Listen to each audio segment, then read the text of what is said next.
واقعہ ہو چکا تھا ابراہیم علیہ السلام کے ساتھ کہ قوم نے ان کی دعوت کے جواب میں بجائے اس پہ غور و فکر کرنے کے یا اس کا کوئی مثبت جواب دینے کے ان کو قتل کرنے یا آگ میں جلانے کا فیصلہ کیا، اور بالآخر انہوں نے آگ میں ڈالا، لیکن اللہ کی قدرت سے اللہ تعالیٰ نے بچا لیا ان کو۔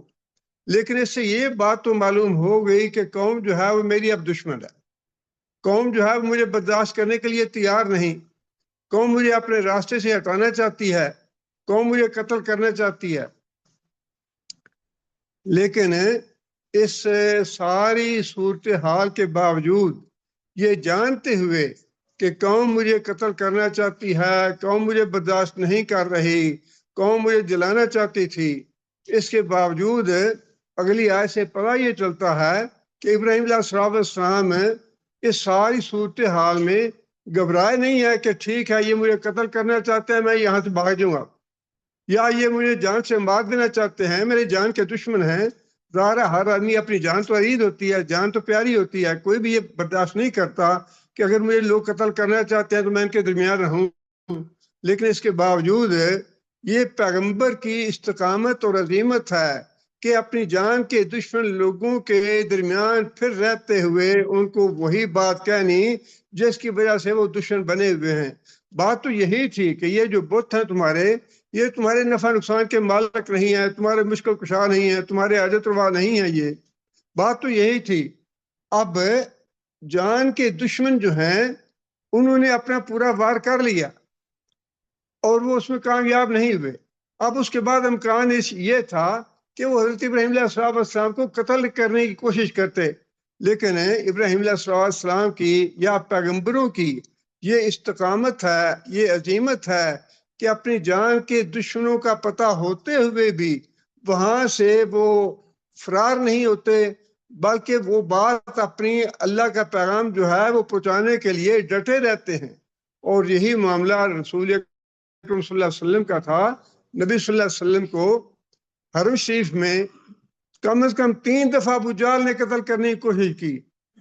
ایک دفعہ عقبہ بن ابی معیط نے نبی صلی اللہ علیہ وسلم کو قتل کرنے کی کوشش کی۔ نبی صلی اللہ علیہ وسلم کو بھی اس بات کا علم تھا کہ یہ لوگ میری جان کے دشمن ہیں، یہ مجھے برداشت نہیں کر رہے، یہ مجھے اپنے راستے سے ہٹانا چاہتے ہیں۔ لیکن اس کے باوجود رسول اکرم صلی اللہ علیہ وسلم بھی مکہ سے جب تک اللہ نے اجازت نہیں دی، جب تک رسول اکرم صلی اللہ علیہ وسلم مکہ میں موجود رہے اور جو اللہ کا پیغام تھا وہ لوگوں تک پہنچاتے رہے۔ شیب ابی طالب میں نبی صلی اللہ علیہ وسلم کو 3 سال تک مسلسل قید و بند کی صحبتیں برداشت کرنی پڑی، وہ نبی صلی اللہ علیہ وسلم نے کی۔ پھر اس کے بعد طائف کا واقعہ پیش آیا، لیکن اس کے باوجود نبی صلی اللہ علیہ وسلم نے اپنے طور پہ ہجرت کرنے کا فیصلہ نہیں کیا، دعوت کا کام کرتے رہے، جس کا مطلب یہ ہے کہ عظیمت اور استقامت کی بات یہ ہے کہ اگر دین کی دعوت کے معاملے میں کوئی پریشانی یا تکلیف آتی ہے، اللہ کی رضا کے لیے اس کو برداشت کیا جائے، دعوت کے کام کو چھوڑا نہ جائے، دعوت کا کام انسان کرتا رہے اور معاملات اپنی زندگی کے، اپنے نفع کے، اپنے نقصان کے وہ اللہ کے حوالے کر دے۔ یہ جو اللہ تعالیٰ نے بات ارشاد فرمائی نا کہ ابراہیم علیہ السلام کی زندگی میں تمہارے لیے بہت سے واقعات ہیں، تمہارے لیے بڑے سبق ہیں، اس میں یہ سبق بھی ہمیں ملتا ہے کہ انسان اپنا دنیا کا نقصان برداشت کر لے، دنیا کی تکلیف برداشت کر لے، لیکن دین کا کام جو ہے وہ مسلسل کرتا رہے، دین کا کام نہ چھوڑے۔ لیکن یہ ہے بڑی عظیمت کا کام اور بڑی استقامت کا کام ہے، انبیاء کا ہے یہ درجہ۔ اب آگے پھر اللہ فرماتے ہیں، آگے پھر اللہ تعالیٰ نے 2 باتیں ارشاد فرمائی ہیں۔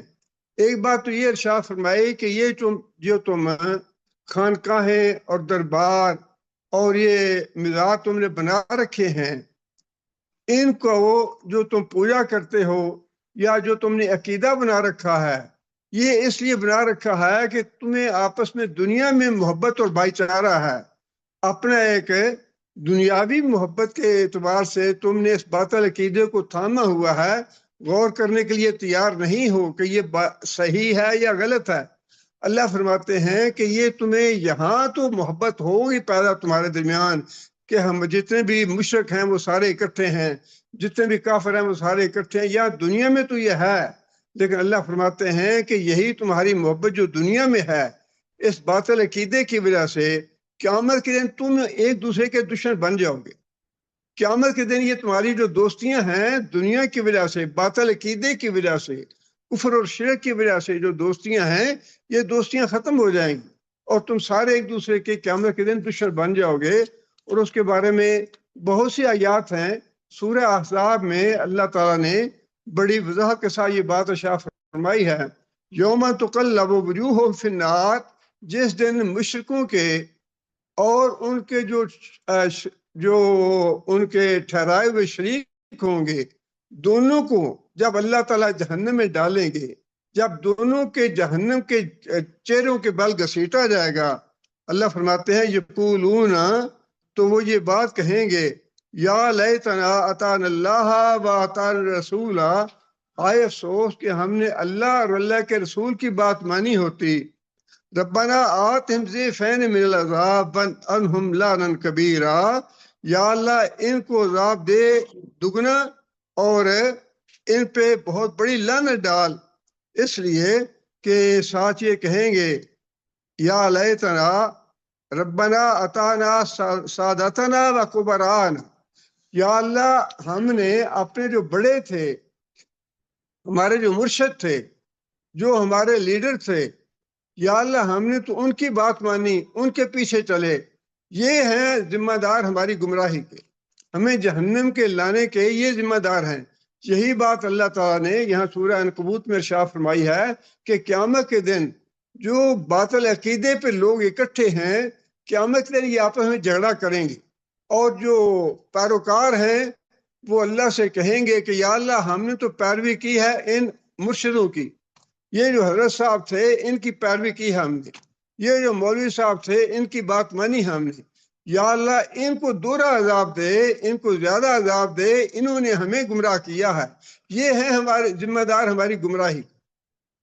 یہ بات اللہ تعالیٰ نے یہاں ارشاد فرمائی ہے کہ دنیا میں تمہاری محبت جو ہے باطل عقیدے کی وجہ سے ہے، شرک کے تم اکٹھے ہو گیا اور شرک کی وجہ سے تم ایک دوسرے سے محبت کرتے ہو، لیکن یہ تمہاری محبت جو ہے یہ آخرت میں کسی کام نہیں آئے گی، بلکہ آخرت میں تم ایک دوسرے کے دشمن ہو جاؤ گے اور ایک دوسرے کے لیے زیادہ سے زیادہ عذاب کی دعا مانگو گے، لعنت کرو گے ایک دوسرے پہ۔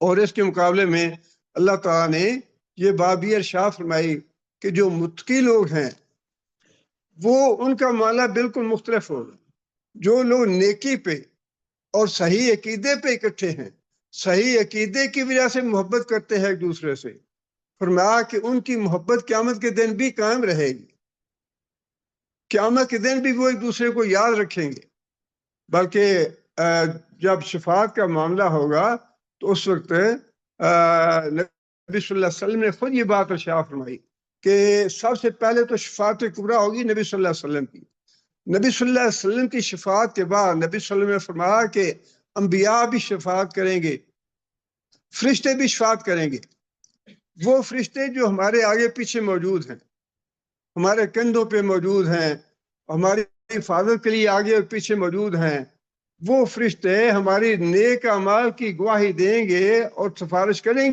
گے اللہ تعالیٰ سے، انبیاء بھی اور فرشتے بھی اور صلحاء جو ہیں وہ بھی سفارش کریں گے۔ یہ نبی صلی اللہ علیہ وسلم نے خود بات ارشاد فرمائی اور فرمایا کہ بالکل آخر میں پھر اللہ تعالیٰ اپنے فضل سے اپنی رحمت سے بھی کچھ لوگوں کو نکالیں گے، لیکن اس کا مطلب یہ ہے کہ جو لوگ نیکی کی وجہ سے دوستی کرتے ہیں، نیکی کی وجہ سے ایک دوسرے کے ساتھ جڑے ہوئے ہیں، ان کی یہ دوستی قیامت کے دن بھی کام آئے گی۔ ہم تو گناہ گار لوگ ہیں، ہمارا تو کچھ کہنا ہی نہیں ہے، لیکن امام جوزی رحمۃ اللہ علیہ یہ اپنے شاگردوں کو یہ بات کہتے تھے، بہت بڑے امام ہیں یہ، اور اپنے شاگردوں کو کہتے تھے کہ قیامت کے دن اگر تم مجھے جنت میں نہ پاؤ، قیامت کے دن اگر تمہیں جنت میں نہ پاؤ مجھے، تو اللہ تعالیٰ سے یہ بات کہنا میرے لیے کہ یا اللہ فلاں ہمارا استاد تھا، وہ ہمیں نیکی کی باتیں بتاتا تھا، یا اللہ وہ جنت میں نہیں ہے، اس کو جنت میں لا۔ یہ جو نیکی کی وجہ سے دوستی ہے، خیر اور بھلائی کی وجہ سے اور عقیدہ توحید کی وجہ سے جو دوستیاں ہیں، یہ دوستیاں قائم رہیں گی۔ نیک لوگ نیک لوگوں کے کام آئیں گے، قیامت کے دن سفارش کریں گے۔ صلح حدیبیہ کے موقع پہ حضرت سہیل بن عمر کفار کی طرف سے نمائندہ بن کے آئے مذاکرات کرنے کے لیے نبی صلی اللہ علیہ وسلم کے ساتھ، اور بڑی سختی کا معاملہ کیا۔ ان کے 2 بیٹے اور 2 بیٹیاں تھیں، اور اللہ تعالیٰ کی شان دیکھیں کہ دونوں بیٹے دونوں بیٹیاں مکی زندگی میں ہی وہ مسلمان ہو گئے۔ ایک ابو جندل تھے اور ایک عبداللہ تھے، بیٹوں کے نام۔ جب صلح نامہ ہو رہا تھا تو ایک بیٹا جو تھا اس کو سہیل بن عمر نے اپنے گھر میں زنجیروں میں باندھ کے قید کر رکھا تھا۔ ان کو جب یہ بنک پڑی کہ صلح نامہ ہو رہا ہے، مذاکرات ہو رہے ہیں، تو وہ گھر سے بھاگ کے آئے اور آ کے نبی صلی اللہ علیہ وسلم کے سامنے بیٹھ گیا، یا رسول اللہ میرا یہ حال ہو گیا ہے تو مجھے آپ بچائیں۔ اس وقت صلح نامہ کی شرائط طے ہو چکی تھی، تحریر نہیں ہوئی تھی۔ نبی صلی اللہ علیہ وسلم نے فرمایا کہ سہیل تم اس بندے کو میرے لیے استثناء دے دو کہ جو بندہ مکہ سے بھاگ کے آئے گا اس میں واپس کریں گے، یہ شرط تھی۔ لیکن نبی صلی اللہ علیہ وسلم نے درخواست کی سہیل بن عمر سے کہ اس کو چھوڑ دو۔ کہنے لگا نہیں میں نہیں چھوڑوں گا، شرط طے ہو چکی ہے، اور اگر آپ میری بات نہیں مانیں گے تو ہم صلح نہیں کرتے۔ اس نے مجبور کر دیا۔ نبی صلی اللہ علیہ وسلم نے 2-3 دفعہ اسے کہا، لیکن اس آدمی نے بات نہیں مانی نبی صلی اللہ علیہ وسلم کی۔ اب یہ دیکھیے اللہ کرنا کیسے ہوتا ہے کہ جو دوسرا بیٹا تھا نا عبداللہ، 17 سال کی عمر کا تھا وہ جب غزوہ بدر ہوا۔ مکہ سے مشرکین کے ساتھ وہ آیا، مشرکین کے لشکر میں شامل تھے حضرت عبداللہ سہیل کا بیٹا، اور جب بدر میں پہنچے تو یہی عبداللہ جو تھا کفار کے لشکر سے بھاگ کے نبی صلی اللہ علیہ وسلم کے پاس چلا گیا کہ یا رسول اللہ میں تو مسلمان ہوں، میں کافروں کی طرف سے نہیں لڑوں گا، میں آپ کے ساتھ لڑوں گا، آپ کے ساتھ ہو کے لڑوں گا کافروں کے خلاف۔ وہ جب سہیل بن عمر کو پتا چلا کہ بیٹا بھاگ گیا ہے اور مسلمانوں میں جا کے شامل ہو گیا ہے تو بڑا اس کو غصہ لگا اور بڑا غضبناک ہوا کہ اس نے کیا کیا، دھوکہ دیا مجھ سے، یہ کیا وہ۔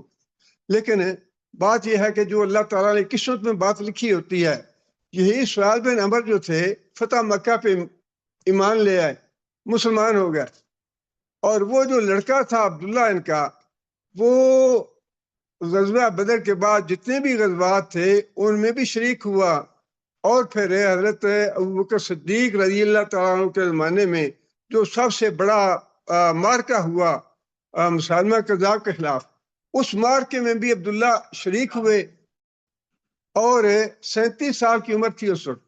عبداللہ جو تھے وہ اس مارکے میں شہید ہو گئے۔ اب حضرت ابوبکر صدیق جو تھے وہ سہیل کی بڑی عزت کرتے تھے اس کے بیٹے کی وجہ سے۔ اس کا بیٹا جو ہے وہ غزوہ میں شہید ہوا ہے، بہت اس کی عزت کرتے تھے۔ تو اپنے بیٹے کی شہادت کے بعد یہی سہیل بن عمر جو ہے یہ حضرت ابوبکر صدیق کے پاس آئے، بڑی عزت کی حضرت ابوبکر صدیق نے۔ تو سہیل کہنے لگے، مسلمان ہو چکے تھے، فتح مکہ مسلمان ہو گیا، یہ کہنے لگے کہ میں نے نبی صلی اللہ علیہ وسلم سے یہ بات سنی ہے کہ جو شہید ہے وہ 70 آدمیوں کی سفارش کرے گا قیامت کے دن۔ شہید جو ہے 70 آدمیوں کی، جو اپنے جان پہچان والے ہیں، جن کی وہ گواہی دے سکتا ہے، 70 آدمیوں کی وہ سفارش کرے گا۔ اور مجھے اللہ تعالیٰ سے امید ہے کہ قیامت کے دن میرا بیٹا جو ہے وہ سب سے پہلے میری سفارش کرے گا۔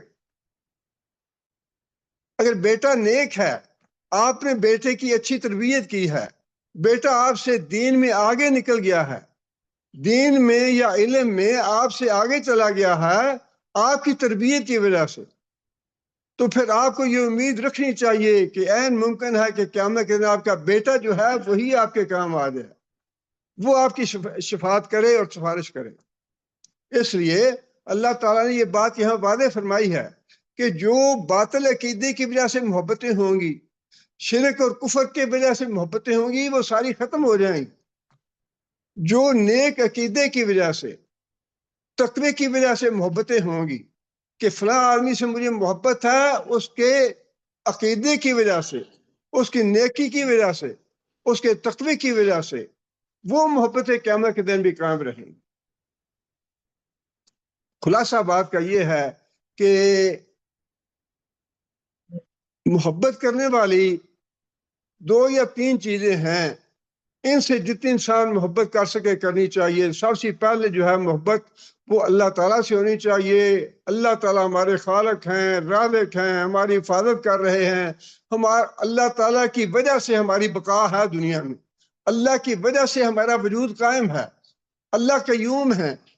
جتنے بھی احسانات ہیں، جتنی بھی نعمتیں ہمیں حاصل ہیں، سب اللہ کی دی ہوئی ہیں۔ اس لیے سب سے پہلی محبت جو ہے وہ اللہ تعالیٰ سے ہونی چاہیے۔ اس کے بعد نبی صلی اللہ علیہ وسلم سے محبت ہے، قرآن ہے، یہ چیزیں ہیں محبت کرنے والی۔ ان چیزوں کی محبت جو ہے قیامت کے دن قائم آئے گی۔ جس سے آپ نے قرآن پڑھا ہے وہ محبت قائم آئے گی، جس کو آپ نے قرآن سکھایا ہے اس کی محبت قائم آئے گی، جس کو آپ نے کوئی حدیث کی بات بتائی ہے، کوئی سیدھا راستہ بتایا ہے، نیک راستے پہ لگا دیا، اس کا عقیدہ صحیح کر دیا، یہ جو محبتیں ہیں یہ اللہ فرماتے ہیں قیامت کے دن کام آئیں گی۔ لیکن جو باطل عقیدے کی اور گمراہی کی، شرک کی، کفر کی، فسق و فجور کی، گناہ کی محبتیں یہ قیامت کے دن کام نہیں آئیں گی۔ اس لیے بہت سی باتیں ہیں اس میں۔ ایک تو یہ ہے کہ آپ نے کسی کو اپنا رہنما بنانا ہے، کسی کو اپنا لیڈر بنانا ہے، یا کسی کے پیچھے چلنا ہے تو بڑا دیکھ بھال کے چلیں۔ قیامت کے دن آپ اسی کے ساتھ ہوں گے جس کو آپ نے اپنا رہنما یا لیڈر بنایا۔ اس لیے دوسری بات اللہ تعالیٰ نے یہ ارشاد فرمائی کہ وَمَا بَاكُمُ النَّارُ وَمَا لَكُم مِّن نَّاصِرِينَ، جو دنیا میں باطل عقیدے کی وجہ سے جڑے ہوئے ہیں ایک دوسرے کے ساتھ، وہ ایک دوسرے کے دشمن بھی ہو جائیں گے۔ اور پھر اس کے ساتھ یہ بات ارشاد فرمائی کہ باطل عقیدے والے جائیں گے جہنم میں، اور جب جہنم میں جائیں گے تو پھر نہ حضرت علی ان کو بچا سکیں گے، نہ حضرت حسین بچا سکیں گے، نہ عبدالقادر جیلانی بچا سکیں گے، نہ علی اجوالی، کوئی کسی کا کام نہیں آئے گا۔ بڑی سیدھی سی بات، اور اللہ تعالیٰ نے صرف یہ باتیں بتائی نہیں، مثالیں دے دی۔ ابراہیم علیہ السلام سے بڑھ کے کوئی بھی مقرب جو ہے وہ نہیں ہے، سوائے نبی صلی اللہ علیہ وسلم کے۔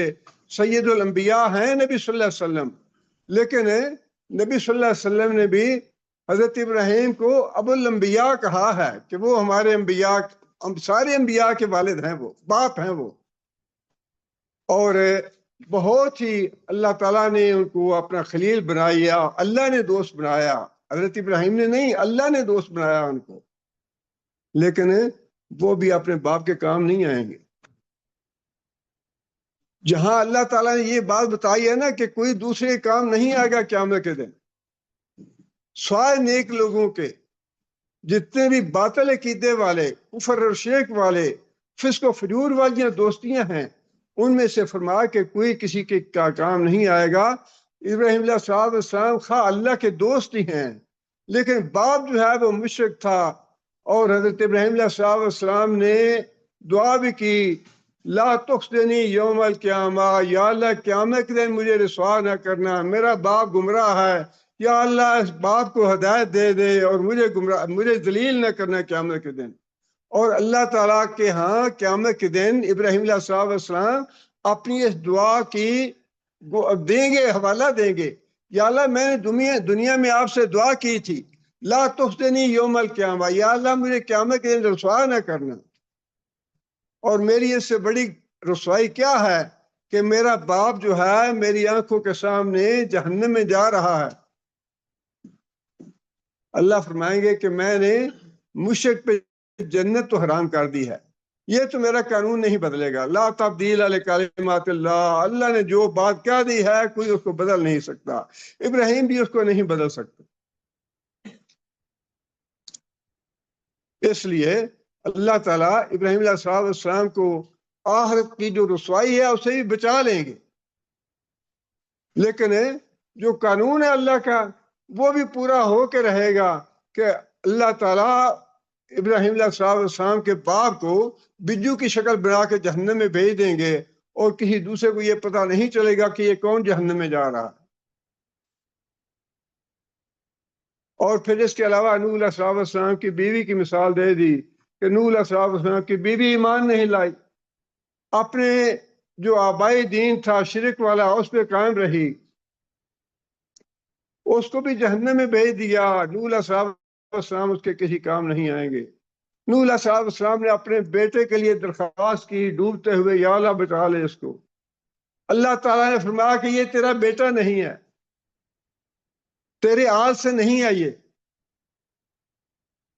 نوح علیہ السلام جب اللہ تعالیٰ نے یہ بات کہی تو نوح علیہ السلام کو اپنی ذات کی پڑی، یا اللہ سبحانک، یا اللہ مجھے معاف کر دے، غلطی ہوگی مجھ سے بیٹے کی بات کر کے۔ تو کس کی ضرورت ہوگی وہاں جا کے تو سفارش کرے، اچھا یہ ہمارا بندہ ہے چھوڑ دے اسے، یہ معین الدین چشتی کا دھوبی ہے اس کو جانے دو، یہ ان کے کپڑے دھوتا تھا۔ کیسی واہیات باتیں ہیں اور کیسا جھوٹ اور کیسا فریب ہے جو لوگوں کو دیا ہوا۔ مکروا مکرا کبارا، بڑے بڑے جال پھیلا رکھے ہیں مکر کے اور شرک کے۔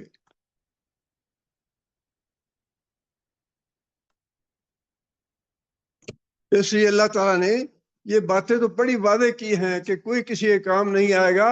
ہاں متقی لوگ جو ہیں، پرہیزگار لوگ، عقیدے پہ اکٹھے ہونے والے، قرآن پہ اکٹھے ہونے والے، اللہ کے رسول کے لیے اکٹھے ہونے والے، ان کا جو آپس میں تعلق ہے وہ قیامت کے دن کام آئے گا۔ آگے پھر اللہ فرماتے ہیں فآمن لہ لوط، یہ بھی دیکھیں، یہ بھی ایک عبرت ہے اور سبق ہے ابراہیم علیہ السلام کے واقعے میں۔ کتنا بڑا یہ واقعہ ہے کہ ایک آدمی کو دہکتی ہوئی آگ میں ڈال دیا جائے اور وہ آگ اس کے اوپر ٹھنڈی ہو جائے، دنیا کا قانون بدل جائے اس کے لیے۔ آگ کا تو کام جلانا ہے، لیکن آگ کی خاصیت ہی بدل جائے۔ پوری بستی نے، پورے شہر نے، پورے ملک نے دیکھا کہ کس طرح ابراہیم علیہ السلام کے لیے آگ کی خاصیت اللہ نے بدل دی ہے۔ لیکن جب شرک جو ہے انسان کی مت مار دیتا ہے، عقل مار دیتا ہے، انسان سوچتا نہیں ہے۔ اب دیکھیں نا آج کل، اللہ تعالیٰ معاف کرے، یہ آنکھیں کھولنے والی باتیں ہیں۔ علی کے ماننے والے چھا گیا، علی کے ماننے والے جیت گیا، علی کے ماننے والے ڈٹ گیا۔ تو بھائی علی کے ماننے والے جیت گیا اور ڈٹ گیا تو یہ ملکوں بھائی کیوں مانگتے پھرتے رہو؟ کبھی چین جاتے ہو، کبھی روس جاتے ہو، کبھی عمان جاتے ہو۔ جس سعودی عرب پہ تم نے حملے کیے اسی سعودی عرب کی منتیں کر رہے ہو کہ ہماری ڈیل کرا دو۔ علی کے پاس کیوں نہیں جاتے؟ جاؤ علی کے پاس، علی تمہارا مشکل کشا ہے، علی تمہارا خدا ہے۔ یہ روس کے پاس کیوں جاتے ہو؟ سعودی عرب کے پاس کیوں، ان کی منتیں کیوں کرتے ہو؟ جاؤ علی سے جا کہو تمہاری ڈیل کرائے، تمہیں بچایا جا اس سے۔ لیکن مت ماری جاتی ہے۔ حضرت علی رضی اللہ تعالیٰ عنہ کی قبر کا آج تو کسی نے پتہ نہیں قبر کہاں پہ ہے۔ حضرت علی رضی اللہ تعالیٰ عنہ کی قبر نامعلوم ہے، کسی کو پتہ نہیں ہے کہ ان کی قبر کہاں ہے۔ اور حضرت علی تو اپنے آپ کو نہیں بچا سکے، دوسروں کو کیا بچائیں گے؟ حملہ کیا دشمنوں نے اور شہید کر دیا۔ اگر مشکل کشا تھے تو کم از کم اپنے آپ کو بچا لیتے۔ اپنے آپ کو نہیں بچا سکے، اپنے بیٹے کو بچا لیتے۔ لیکن جب مت ماری جائے اس کے باوجود ہی علی کے ماننے والے چھا گیا، علی کے ماننے والے جیت گیا، علی کے ماننے والے ڈٹ گئے۔ بھائی علی کے ماننے والے ڈٹ گئے تو علی نے بیڑا، یہ بھی کہو کہ علی نے ہمارا بیڑا غرق کیا۔ جو نفع دے سکتا ہے وہ تو نقصان بھی دے سکتا ہے، جو قادر ہے نا بچانے پہ وہ ڈبو بھی سکتا ہے۔ اس کے پاس دونوں قوتیں ہونی چاہیے۔ لیکن انسان کی جو ہے نا مت ماری جاتی ہے شرک میں، انسان کے سوچ کے دروازے بند ہو جاتے ہیں، انسان سوچنے پہ تیار ہی نہیں ہوتا کہ واقعی انسان اگر سوچے تو دنیا میں کوئی نہیں کسی کام نہیں آتا۔ آخرت کی بات تو دور کی ہے نا، دنیا میں کسی کا کوئی کام نہیں آتا سوائے اللہ کسی جس کو بچانا چاہے اللہ بچاتا ہے، نقصان پہنچانا چاہے اللہ پہنچاتا ہے، نفع پہنچانا چاہتا ہے اللہ پہنچاتا ہے۔ اللہ کے علاوہ کوئی نہیں ہے، دنیا میں بھی نہیں ہے، آخرت میں بھی نہیں ہے، دنیا میں بھی نہیں ہے۔ اتنا بڑا معجزہ دیکھنے کے باوجود پوری بستی سے سوائے لوط علیہ السلام کے کوئی ایمان نہیں لایا. ایسی مت ماری گئی کہ اتنا بڑا معجزہ دیکھنے کے باوجود پوری بستی سے کوئی بھی آدمی ایمان نہیں لایا. اب ہمارے بھائی جو ہیں وہ بڑے پریشان ہوتے ہیں، جو قرآن کی بات بتاتے ہیں، حدیث کی بات بتاتے ہیں، یہ بات پہی ہے، یہ کہی ہے، مانتے نہیں ہیں. جس کے سوچ کے دروازے اللہ نے بند کر دیے ہیں، جس کی ہدایت کے دروازے اللہ نے بند کر دیے ہیں، اس کو ہم کیسے ہدایت دے سکتے ہیں؟ اگر ہدایت دینی کسی انسان کے بس میں ہوتی تو نبی صلی اللہ علیہ وسلم ابو طالب کو ہدایت دے لیتے. صرف ایک آدمی پوری بستی سے، اور وہ بھی حضرت ابراہیم علیہ السلام کا بھتیجا تھا لوط علیہ السلام، اللہ نے ان کو توفیق دی اور وہ ایمان لائے. آگے پھر اللہ فرماتے ہیں وَقَالَ إِنِّي مُهَاجِرٌ إِلَىٰ رَبِّي. یہ بات اب ابراہیم علیہ السلام کی ہے کہ ابراہیم علیہ السلام نے جب حجت پوری کر دی، اپنے جلائے جانے کے واقعے کے بعد بھی دعوت کا کام کرتے رہے، اللہ کا پیغام توحید کا پہنچایا اس کے بعد بھی، اور جب حجت پوری کر دی، اللہ تعالیٰ نے حکم دیا ہجرت کا، تو پھر ابراہیم علیہ السلام نے یہ بات کہی انی مہاجر الی ربی، کہ میں اپنے رب کی طرف ہجرت کر رہا ہوں، اپنے رب کی خاطر ہجرت کر رہا ہوں. اور چونکہ منزل تو معلوم نہیں تھی کہاں جانا ہے، اس لیے اللہ کے توکل پہ نکل پڑے کہ جس سمت میں بھی اللہ تعالیٰ لے جائے گا میں وہاں جا کے اپنا مسکن بنا لوں گا. اللہ تعالیٰ نے عراق سے نکالا اور شام میں اللہ تعالیٰ لے گئے، وہاں پہ اللہ تعالیٰ نے ان کا مسکن بنایا. آگے فرمایا کہ انہ هو العزیز الحکیم، کہ اللہ تعالیٰ غالب ہے، حکمت والا ہے، وہ فیصلہ کرے گا، میری رہنمائی کرے گا اور میری ساری مشکلات کو دور کرے گا. وہ حکمت والا ہے اور غالب ہے ہر کام پہ. آگے پھر اللہ فرماتے ہیں وَوَهَبْنَا لَهُ إِسْحَاقَ وَيَعْقُوبَ وَجَعَلْنَا فِي ذُرِّيَّتِهِ النُّبُوَّةَ وَالْكِتَابَ وَآتَيْنَاهُ أَجْرَهُ فِي الدُّنْيَا. اب وہ جو اللہ نے فرمایا نا کہ ابراہیم علیہ السلام کے واقعے میں تمہارے لیے بڑے سبق ہیں، ان میں سے یہ بھی ایک سبق ہے کہ جب ابراہیم علیہ السلام نے اللہ تعالیٰ کے لیے اتنی بڑی قربانی دی، اتنا بڑا خطرہ مول لے لیا اور ہجرت بھی کر لی، تو اللہ تعالیٰ فرماتے ہیں کہ پھر ہم نے دنیا میں بھی ابراہیم علیہ السلام کو بہت سے انعامات سے نوازا. اللہ کے لیے جو قربانی دی، اللہ کے لیے جو مشقت برداشت کی، اور جو اپنا گھر بار، اپنے سارے رشتہ دار، جو کچھ بھی تھا سارے کے سارے چھوڑ دیے، تو اللہ فرماتے ہیں کہ ہمارے لیے جب اس سے قربانیاں دی تو ہم نے دنیا میں ہی بہت زیادہ صلہ دیا اس کو. تنہا تھے، ایک وہ وقت تھا کہ اپنی بستی میں اکیلے تھے، اللہ تعالیٰ نے پوری دنیا میں اولاد پھیلا دی، ان کو اتنی اولاد دی اللہ تعالیٰ نے، اتنی اولاد دی کہ ساری دنیا میں پھیلا دی. اور مشرکوں میں گھرے ہوئے تھے، سارا جو گاؤں تھا یا ساری بستی جو تھی وہ مشرکوں کی تھی. اور کیسا اللہ نے انعام کیا کہ ابراہیم علیہ السلام کی ذریت سے سارے وہ لوگ پیدا ہوئے جو اللہ کی توحید کا پیغام دینے والے تھے. نبوت اللہ نے ابراہیم علیہ السلام کی اولاد میں رکھ دی. جتنے بھی انبیاء دنیا میں اللہ تعالیٰ نے بھیجے وہ یا تو حضرت اسحاق علیہ السلام کی نسل سے تھے یا حضرت اسماعیل علیہ السلام کی نسل سے تھے. یہ اللہ تعالیٰ نے بتایا کہ ہم نے دنیا میں کس طرح انعامات سے نوازا ابراہیم کو. اللہ تعالیٰ نے اپنا دوست تو بنایا ہی، لیکن اس کے ساتھ ساتھ اللہ تعالیٰ نے یہ بھی بتایا کہ دنیا میں ہم نے اس کو کس طرح سے انعامات سے نوازا.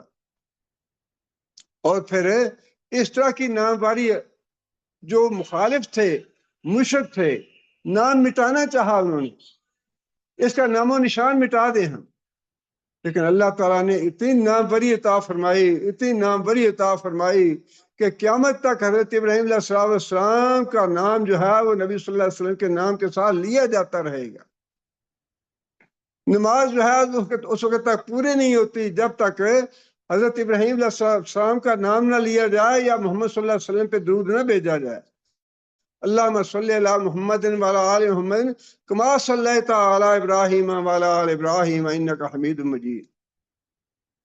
جہاں نبی صلی اللہ علیہ وسلم پہ درود ہے وہاں یہ حوالہ ہے کہ جیسا درود، جیسی تو رحمتیں نازل کی ابراہیم پہ، جیسی عظمت عطا فرمائی ابراہیم کو، جیسی نام بری تو نے عطا فرمائی ابراہیم کو، ویسی نام بری اور ویسی ہی عزت اور عظمت جو ہے محمد صلی اللہ علیہ وسلم کو عطا فرما.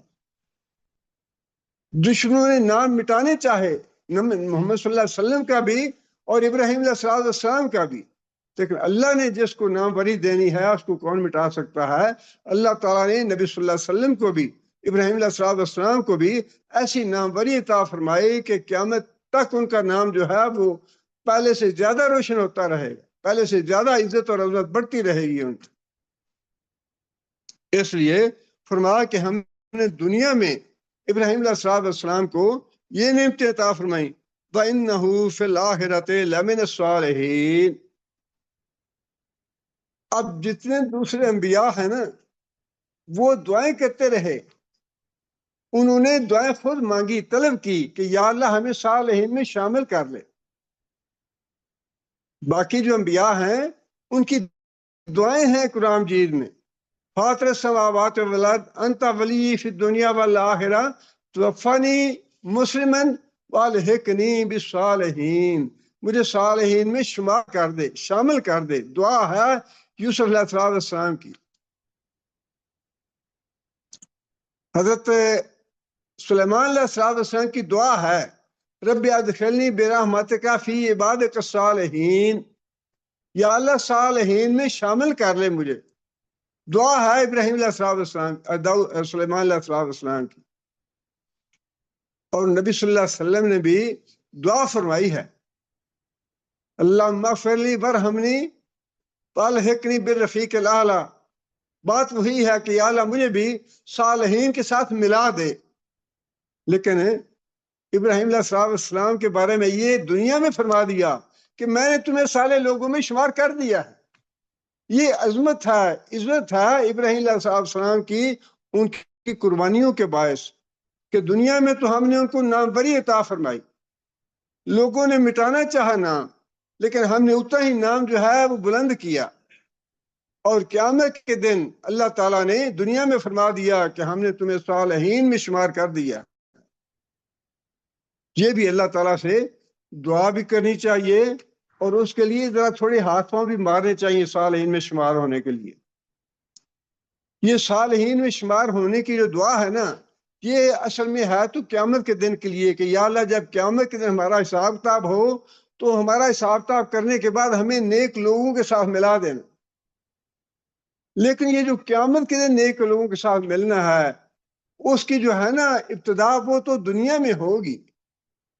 اگر دنیا میں صالح لوگوں کے ساتھ رہے، صالح لوگوں کے ساتھ ہمارا اس میں بیٹھنا ہوا، ہمارے تعلقات صالح لوگوں کے ساتھ ہوئے اور جو صالح لوگ ہیں ان جیسا طریقہ کار اختیار کیا تو پھر قیامت کے دن بھی اللہ صالح لوگوں میں شمار کر دیں گے. لیکن یہ نہیں ہوگا کہ قیامت کے دنیا میں ہم بے نمازوں کے ساتھ رہیں، بے روزگار لوگوں کے ساتھ رہیں، حرام کھانے والوں کے ساتھ رہیں، ظالموں کے ساتھ اور مشرکوں کے ساتھ رہیں اور دعا یہ کریں کہ قیامت کے دن اللہ صالح کے ساتھ ملا دے. وہ نہیں ہو. قیامت کے دن جو آدمی صالح لوگوں کے ساتھ ملنا چاہتا ہے اس کو چاہیے کہ دنیا میں بھی صالح لوگوں کے ساتھ رہے. اور ابراہیم علیہ السلام کے بارے میں فرمایا کہ دنیا میں بھی ہم نے اس کو بہت انعامات دیے اور قیامت کے دن تو ہم نے صالح لوگوں میں شمار کر ہی دیا، اس کو صالح بنا دیا اس کو. آگے پھر فرمایا کہ لوط علیہ السلام جو تھے وہ بھی ساتھ ہجرت میں ساتھ شامل تھے. جب ابراہیم علیہ السلام نے ہجرت کی تو اس وقت 3 افراد تھے ہجرت میں. ایک تو حضرت ابراہیم علیہ السلام کی بیوی تھی حضرت سارہ رضی اللہ عنہا اور تیسرے آدمی لوط علیہ السلام تھے. یہ جتنا بھی علاقہ ہے نا اب شام کا اور فلسطین اور اردن وغیرہ یہ اس زمانے سارا فلسطین ہی کہلاتا تھا. تو ابراہیم علیہ السلام شام کہلاتا تھا. شام کے علاقے میں الخلیل میں ابراہیم علیہ السلام نے قیام کیا، اور چند میل کے فاصلے پہ وہ جگہ تھی جسے سدوم کہا جاتا ہے، جہاں پہ حضرت لوط علیہ السلام کو جس بستی کی طرف بھیجا گیا کہ تم وہاں جا کے لوگوں کو اللہ کا پیغام پہنچاؤ. اور وہاں کے لوگوں کا جو سب سے زیادہ فعل تھا برا، وہ تھا ہم جنس پرستی کا، جس کا قرآن مجید میں بار بار ذکر کیا اللہ تعالیٰ نے. اس لیے لوط علیہ السلام جب گئے وہاں پہ تو ظاہر ہے کہ پہلے توحید کی دعوت دی، اور توحید کی دعوت دینے کے بعد جو ان کے خاص گناہ تھے ان سے روکا انہیں، ان کو نصیحت کی کہ یہ کام برے ہیں، یہ اللہ کی نافرمانی والے کام ہیں، یہ کام چھوڑ دو. اللہ فرماتے ہیں کہ وَلُوطًا إِذْ قَالَ لِقَوْمِهِ إِنَّكُمْ لَتَأْتُونَ الْفَاحِشَةَ مَا سَبَقَكُم بِهَا مِنْ أَحَدٍ مِنَ الْعَالَمِينَ. یہ تم ایسی فحاشی اور بدکاری کرتے ہو، ایسا کام کرتے ہو جو تم سے پہلے پورے جہان میں کسی نے نہیں کیا. جس کا مطلب یہ ہے کہ اس کی ابتدا جو ہے لوط علیہ السلام کی قوم سے ہوئی. لوط علیہ السلام سے پہلے کسی قوم میں یہ گناہ نہیں تھا. دوسرا گناہ جس کا ذکر کیا لوط علیہ السلام نے وہ یہ تھا اَإِنَّكُمْ لَتَأْتُونَ الرِّجَالَ وَتَقْطَعُونَ السَّبِيلَ. تقطعون السبیل جو ہے یہ ہے ڈاکہ زنی، راہ زنی، راستے میں جاتے ہوئے لوگوں کو لوٹ لینا، ان کا مال چھین لینا اور ان کو قتل کر دینا. یہ بھی اس قوم کا گناہ تھا، اس سے بھی روکا لوط علیہ السلام نے. اور پھر تیسری بات جو تھی وہ یہ تھی وَتَأْتُونَ فِي نَادِيكُمُ الْمُنْكَرَ. تم بدکاری کا کام مجلسوں میں کرتے ہو. یہ دیکھیے کہ اللہ تعالیٰ معاف کرے، جب ایمان نہ ہو، غیرت ختم ہو جائے، بدکاری اور بے حیائی آ جائے تو اس کا نتیجہ کیا نکلتا ہے کہ وہ بدکاری اور بدفعلی اور زناکاری یا قوم لوط کا عمل جو تھا وہ مجلسوں میں کرتے تھے، چھپ کے نہیں کرتے تھے بلکہ ایک دوسرے کے سامنے کرتے تھے. اس سے روکا لوط علیہ السلام نے قوم کو. اور آج کل اللہ تعالیٰ معاف کرے وہی گناہ جو ہے اس کے عذاب بھی اللہ نے بتایا کہ کیا عذاب آیا ان پہ. سورہ قمر میں اللہ تعالیٰ نے یہ بات ارشاد فرمائی ہے کہ جو قوم لوط تھی اس پہ اللہ تعالیٰ کی طرف سے عذاب نازل ہوا. اللہ فرماتے ہیں کہ کذبت قوم لوط بالنذر. قوم لوط نے انبیاء کو جھٹلا دیا، ان کی بات نہیں مانی. انا ارسلنا علیہم حاصبا الا آل لوط. ہم نے ان پہ آسمانوں سے پتھروں کی بارش برسائی، آل لوط کو بچا لیا.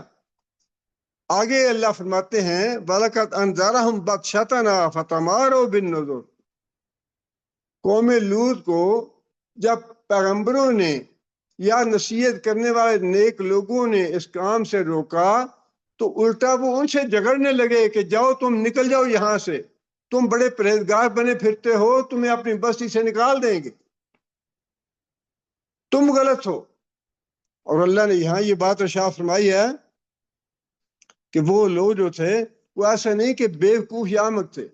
اللہ فرماتے ہیں کہ بڑے سیانے، اپنے دنیا کے معاملات میں بڑے سیانے اور بڑے عقل مند تھے، لیکن دین کے معاملے میں جب ان کو روکا گیا تو جو ان کو روکنے والے تھے، معلم تھے یا مبلغ تھے یا واعظ تھے، ان سے جھگڑا کیا کہ تم غلط ہو ہم ٹھیک ہیں. اللہ فرماتے ہیں وَلَقَدْ رَاوَدُوهُ عَنْ ضَيْفِهِ فَطَمَسْنَا أَعْيُنَهُمْ فَذُوقُوا عَذَابِي وَنُذُرِ. دوسری جگہ پہ اللہ تعالیٰ نے تفصیل یہ بتائی ہے کہ جب فرشتے خوبصورت لڑکوں کی شکل میں آئے لوط علیہ السلام کے پاس اور بتایا انہیں آ کے کہ ہم عذاب لے کے آئے ہیں، لوط علیہ السلام کی گھبراہٹ تو دور ہو گئی، لیکن جو بستی کے لوگ تھے وہ باغے باغے آئے لوط علیہ السلام کے گھر پہ کہ یہ تمہارے جو گھر میں مہمان آئے ہیں ان کو ہمارے حوالے کرو، اور تمہیں پتا ہے کہ ہم کیا چاہتے ہیں۔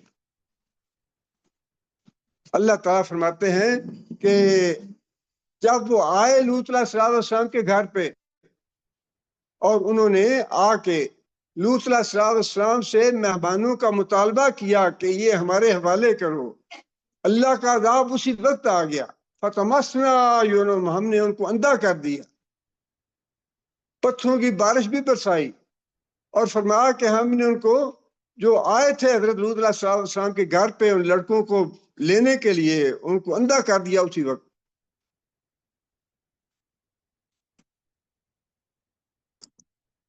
اور آگے فرمایا کہ والا کا صباحہم بکرتن عذاب مستقر، اور اگلی صبح جو تھی نہ ٹلنے والا عذاب ان پہ آ گیا، بالکل ہر چیز کو ملیا میٹ کر دیا، تباہ کر دیا۔ آگے اللہ فرماتے ہیں کہ فما کان جواب قومہ الا ان قال ائتنا بعذاب اللہ۔ اللہ فرماتے ہیں وہاں اللہ نے فرمایا کہ ابراہیم علیہ السلام کو جو جواب دیا وہ یہ تھا کہ اس کو قتل کر دو یا جلا دو۔ لوط علیہ السلام کے بارے میں اللہ فرماتے ہیں کہ لوط علیہ السلام نے ان کو بدکاری سے روکا، جواب یہ تھا کہ اگر تو واقعی سچا ہے تو جو عذاب کی دھمکی دیتا ہے عذاب لے آ ہم پہ۔ کتنی دلیری ہے اور کتنا انسان اندھا ہو جاتا ہے، انسان کتنا سوچ بچار سے عاری ہو جاتا ہے، کس طرح انسان شیطان مسلط ہو جاتا ہے بندے پہ، بجائے اس کے کہ انسان یہ سوچے کہ بھائی یہ جو بات کہہ رہا ہے اس پہ میں سوچ تو لوں، اس پہ غور تو کروں، کہیں یہ آدمی سچا ہی نہ ہو۔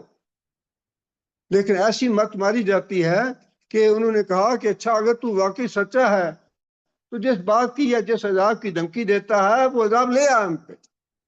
ان کنتم من الصادقین، کیا محمد صلی اللہ علیہ وسلم جب تک آپ موجود ہیں اس بستی میں ہم عذاب نہیں بھیجیں گے، یا پھر جب تک لوگ استغفار کرتے رہیں گے تب تک ہم عذاب نہیں بھیجیں گے۔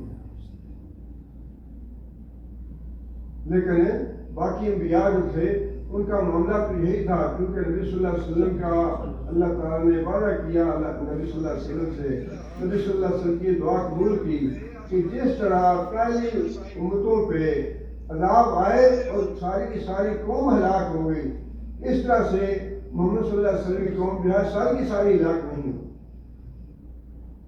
اس لیے ایسا عذاب جو ہے وہ اللہ تعالیٰ نے نہیں بھیجا امت پہ کہ ساری امت ہلاک ہو جائے، لیکن اس سے پہلے جو انبیاء تھے جب انہوں نے دیکھا کہ اب مدت پوری ہو گئی، یہ ایمان نہیں لانے والے، تو انہوں نے پھر اللہ سے دعا کی کہ یا اللہ اب میں تو عاجز آ گیا ہوں، اب جو تو فیصلہ کرنا چاہتا ہے کر۔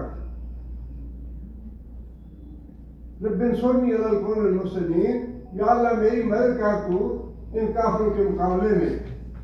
آگے اللہ فرماتے ہیں وَلَمَّا جَاءَتْ رُسُلُنَا إِبْرَاهِيمَ بِالْبُشْرَىٰ، اب چونکہ وہ جو فرشتے تھے وہ لوط علیہ السلام کے پاس آنے سے پہلے ابراہیم علیہ السلام کے پاس آئے، ایک تو ابراہیم علیہ السلام کو بشارت دینی تھی اولاد کی، حضرت اسحاق کی اور حضرت یعقوب کی بشارت دینی تھی، اور اس کے بعد بتانا تھا ابراہیم علیہ السلام کو کہ ہم کس مقصد کے لیے آئے ہیں۔ ابراہیم علیہ السلام بھی گھبرا گیا فرشتوں کو دیکھ کے، ان کے آگے لا کے بچڑا رکھا اور انہوں نے کھانے سے ہاتھ پیچھے کر لیا، تو ابراہیم علیہ السلام گھبرا گیا کہ یہ کھا کیوں نہیں رہے، یہ کہیں مجھے کوئی نقصان پہنچانے تو نہیں آئے۔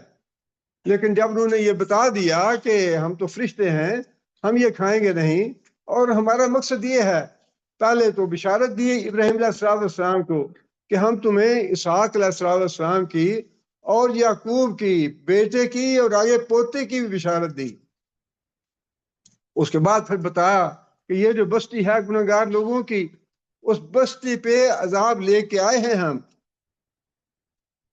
فَلَمَّا جَاءَتْ رُسُلُنَا إِبْرَاهِيمَ بِالْبُشْرَىٰ، اور جب ہمارے فرستادہ ہمارے فرشتے ابراہیم علیہ السلام کے پاس آئے خوشخبری لے کے حضرت اسحاق کی اور حضرت یعقوب کی، قالو، ان فرشتوں نے بتایا ابراہیم علیہ السلام کو، انا مہلکو اہل ہذہ القریۃ ان اہلھا کانوا ظالمین، کہ ہم تو اس مقصد کے لیے آئے ہیں کہ یہ جو بستی ہے لوط علیہ السلام کی، اس پہ عذاب لائیں گے، اب اس کا عذاب لے کے آئے ہیں، اس لیے کہ یہ ظالم ہیں، یہ فاسق ہیں، یہ بدکار ہیں، گناہگار ہیں۔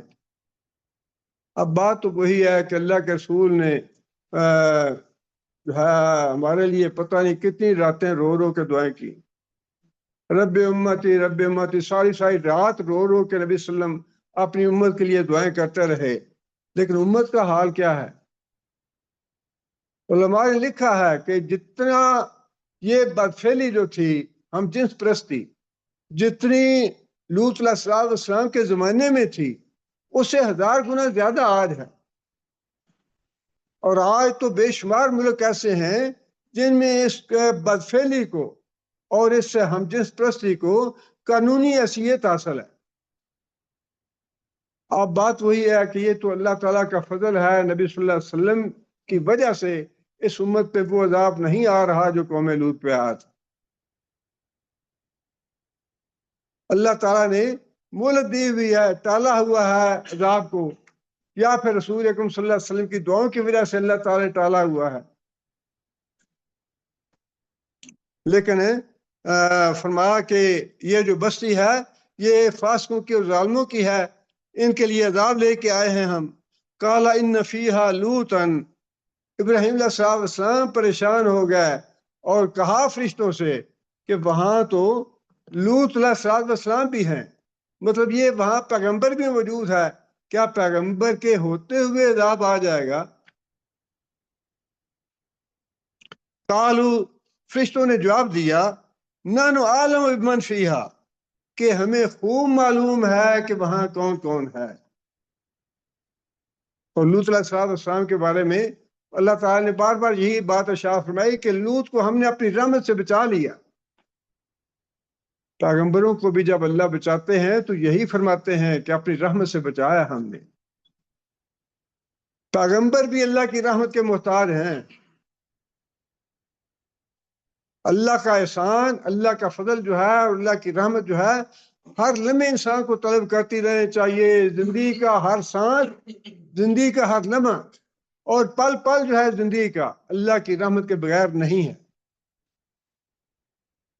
یہ جو ہم اندھوں کی طرح، بیروں کی طرح زندگی بسر کرتے ہیں نا، بلا سوچے سمجھے، اور عیش کرنی ہے جی اس دنیا میں، اپنی مرضی پوری کرنی ہے، اپنے سارے جو ناز و نام ہیں وہ پورے کرنے ہیں، بہت بڑا دھوکہ ہے یہ۔ ایک ایک سانس جو ہے، ایک ایک لمحہ جو ہے اللہ کی رحمت کے ساتھ ہے۔ اللہ کی رحمت ایک لمحے کے لیے اٹھ جائے تو انسان ہلاک اور برباد ہو جائے۔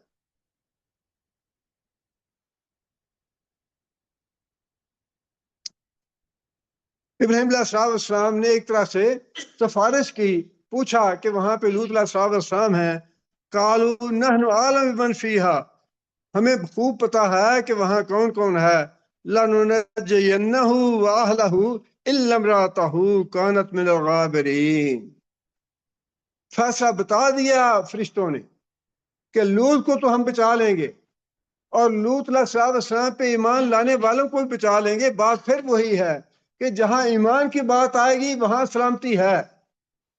ایمان لانے والے، اللہ کے رسول کی اطاعت کرنے والے، اللہ کے رسول کی فرما برداری کرنے والے، وہ دنیا میں بھی محفوظ رہیں گے، آخرت میں بھی محفوظ رہیں گے۔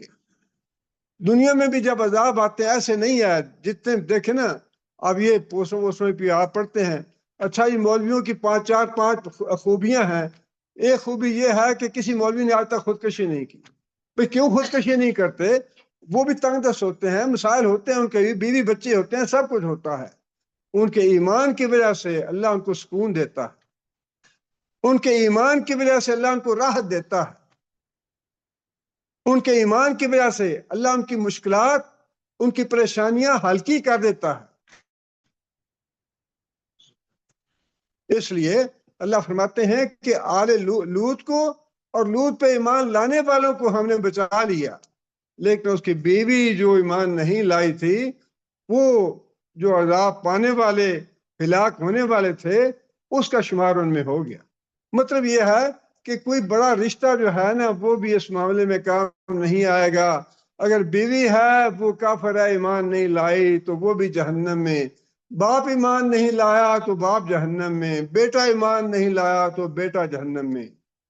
کوئی وہاں پہ سادات ودات کچھ بھی نہیں ہے۔ ہاں جی، یہ تو سادات سے تعلق ہے، 7 پشتوں کو معاف، اللہ تعالیٰ معاف کرے۔ کیسے کیسے قصے کہانیاں ہیں۔ سادات خاندان کی 7 پشتوں کو معاف ہے۔ پتہ نہیں وہ کون سی 7 پشتے ہیں، قیامت کے دن جائیں گے تو دیکھیں کون سی پشتے ہیں وہ۔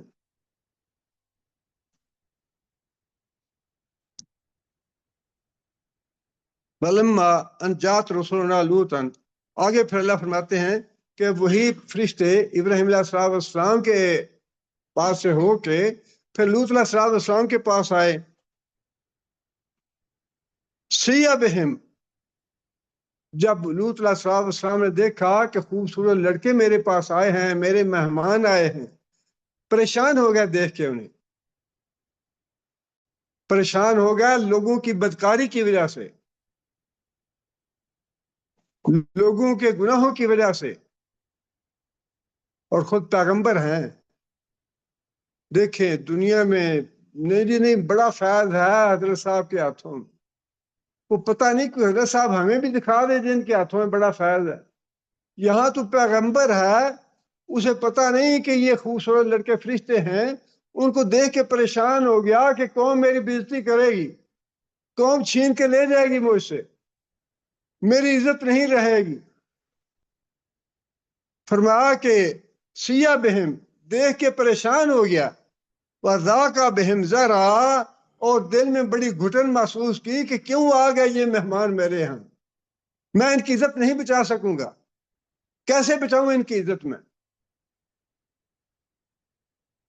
اور ہمارے حضرت صاحب جو ہے ہزاروں میل جو ہے وہ بغداد میں دفن ہے، اور وہ تو ہزاروں میل دور تک ان کا فیض حاصل ہوتا ہے، مشکل کشائی بھی ہوتی ہے، ساری آیتیں پوری کرتے ہیں، مرادیں پوری کرتے ہیں، سب کچھ ہو رہا ہے۔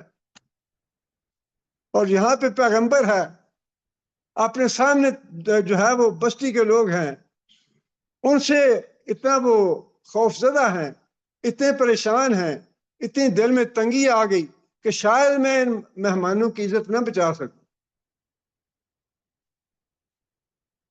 اور ایسے ایسے عقیدے اللہ تعالیٰ معاف کر لے، بنا لیتے ہیں لوگ، گھاڑ لیتے ہیں، کہیں سے کوئی ثبوت تو ہو۔ بزرگ جب فوت ہو جاتے ہیں تو فوت ہونے کے بعد ان کا فیض جو ہے پہلے سے بڑھ جاتا ہے۔ زندگی میں اتنا فیض نہیں ہوتا، مرنے کے بعد زیادہ فیض ہو جاتا ہے۔ کیسی مت ماری ہوئی ہے اور کیسی الٹی بات ہے۔ اور یہ بات مفتی اعظم صاحب کہہ رہے ہیں، یہ میں اپنے طرف سے نہیں کہہ رہا، مفتی اعظم پاکستان لیبل لگا ہوا ہے۔ اور عقل جو ہے وہ اتنی ہے کہ مرنے کے بعد بزرگوں کا فیض جو ہے زندگی سے زیادہ ہو جاتا ہے۔